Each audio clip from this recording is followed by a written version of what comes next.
Terjadi belum genap 2 pekan setelah kebakaran KMP Mutiara Sentosa II, musibah serupa kembali dialami KMP Putri Yasmin di Selat Lombok. Peristiwa ini akhirnya memunculkan lagi pertanyaan kenapa insiden kapal terus berulang dan sejauh mana standar keselamatan serta pengawasan telah berjalan efektif. Kita akan bahas bersama dengan analis kebijakan transportasi Azaz Tigor Nainggolan melalui sambungan virtual. Selamat pagi Bang Azaz Tigor. Selamat pagi, Jason.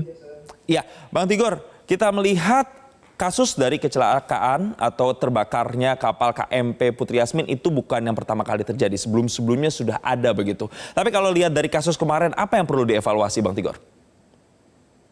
Ya, saya menyampaikan dulu turut berduka cita dan pada para korban, keluarga korban, dan juga turut prihatin buat korban-korban yang luka-luka. Jadi begini, Jason, kalau saya melihat setidaknya ada 3 hal ya yang harus diperbaiki ke depan berangkat dari deretan kecelakaan kapal yang tadi ditampilkan, yang dibacakan oleh Jason tadi. Pertama adalah pengawasan terhadap perjalanan kapal itu sendiri, ya, mulai dari penumpang yang manifestnya tidak sama. Tadi kan disampaikan menurut daftar manifest itu 131 penumpang, tapi yang dievakuasi itu sudah ada 212 orang korban. Nah, kenapa ini terjadi? Dan ini juga terjadi di banyak kecelakaan kapal belakangan sebelumnya, begitu ya, terutama yang waktu di Selat Madura. Itu juga terjadi perbedaan jumlah penumpang di manifest, gitu ya. Nah, ini sudah lama sekali dan ini sering terjadi ya.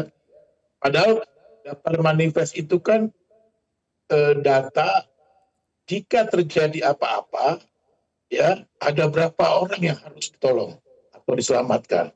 Kalau kemarin misalnya di Madura dikatakan ada 5 orang meninggal dunia, tapi ada perbedaan daftar manifest. Apa betul 5 orang yang meninggal dunia? Hari ini juga kecelakaan kemarin di KMP Putri Yasmin itu ada 1 yang meninggal. Ya, apa betul juga 1 orang yang meninggal? Karena daftar manifestnya itu berbeda. Nah, tapi saya pernah punya pengalaman juga dengan kapal penyeberangan, ya, dengan membawa kendaraan. Itu salah satu lowongnya terjadinya perbedaan daftar manifest ketika membeli tiket, ya, atau tiket penyeberangan, ya, itu pendataan berapa orang dalam kendaraan yang saya bawa untuk menyeberang itu tidak ada juga, Jason. Ya, tidak dilakukan dengan baik. Nah, sini berarti ada ketidakdisiplinan dari pengelola perjalanan kapal tersebut, gitu ya, atau penyeberangan ini. Itu 1. Yang kedua, ada data-data juga tadi kecelakaan ini terjadi karena kerusakan mesin, makanya terbakar seperti itu ya. Ini juga masalah kelaikan kapal yang beroperasi. Kok bisa kapal yang tidak layak beroperasi itu dilepaskan untuk melakukan operasional penyeberangan atau perjalanan? Ini kan juga masalah pengawasannya dari pemerintah ya, untuk keselamatan masyarakat melakukan perjalanan seperti di perjalanan laut itu tidak dilakukan dengan baik, ya. Itu yang kedua. Yang ketiga, ya, yang ketiga adalah saya mau menyampaikannya. Tapi paling tidak ada 2 itu tadi, ya, ada 2 itu tadi. Nah, yang ketiga, kenapa ada kapal yang tidak layak itu beroperasi, gitu ya? Tadi saya 2 hal tadi. Pertama, sudah mengatakan tidak disiplin di pemerintah melakukan pengawasan terhadap operasional kapal-kapal yang beroperasi. Nah, ketidakdisiplinan dari pemerintah ini dimanfaatkan juga oleh para operator kapal atau pemilik kapal. Mereka tidak tertib melakukan perawatan kapalnya. Sampai yang bukan cuma mesin, tapi juga alat-alat keselamatan juga tidak layak lagi. data atau informasi yang didapat dalam kecelakaan yang kemarin Bang itu, Tigor. lampu yang Ya. rusak masih ada gitu, masih Nah, dipakai. Gitu. dari 3 hal yang Bang Tigor sebutkan, ini ada soal maladministrasi, ada data manifest yang tidak sesuai. Kemudian tadi ada kelayakan yang tidak kemudian diawasi begitu. Dan ketiga terkait dengan pengawasannya. 3 hal ini. Kalau semuanya ini sudah dilakukan begitu dan akhirnya menyebabkan beberapa runtutan kecelakaan, berarti memangkah pengawasannya yang selama ini kendor secara garis besar atau aturannya kemudian ini menimbulkan celah atau apanya nih Bang Tigor yang jadi akar permasalahannya? Kalau aturannya SOP-nya sudah jelas, Jason, ya, sudah bagus gitu, sudah ada.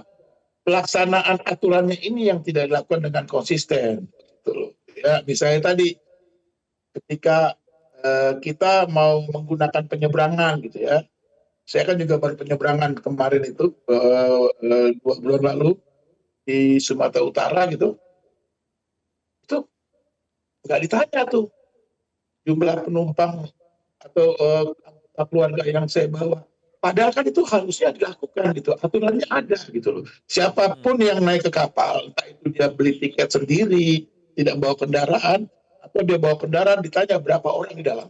Tadi daftar manifest itu adalah data yang harus ada sehingga kalau ada apa-apa sebanyak itulah yang harus diselamatkan gitu loh. Ya, Ya. itu nggak dijalankan.